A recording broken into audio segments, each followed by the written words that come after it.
Good day everyone, I'm Christian David Longus from BSIHM 2Y15. Topic assigned, Speech of Corazon Aquino. After dictatorship was overthrown, the Philippines became democratic and open. As the author considered, the author promised to stay in office as a president following a nonviolent revolution, promising that the joy, reconciliation will replace the bloodshed by the sword. The restoration of complete constitutional government, a process that has previously respected the Bill of Rights, is another topic covered by the author. The author uses the example of his predecessors who abandoned democracy to prevent communist uprising that, by the time he left, had grown to over 16,000 members. The author thinks that the method used by the author's predecessors to stifle something as it grows.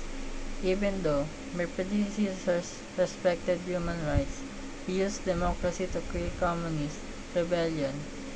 By the time he left, the insurgency had grown over 16,000, proving how important it is to suffocate anything via its own weight of growth.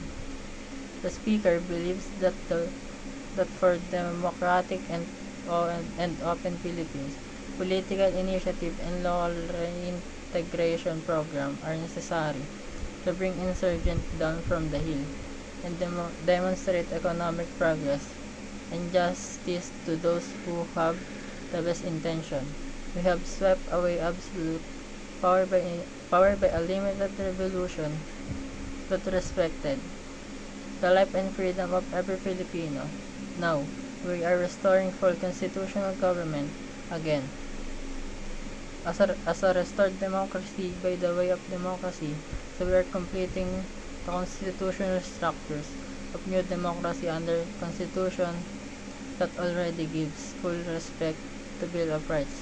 A jealously independent Constitutional Commission is completing its draft which will be submitted later this year. This popular referendum, when it is approved, there will be congressional election. So within about a year, from a peaceful but national upheaval that overturned the dictatorship, we shall have returned to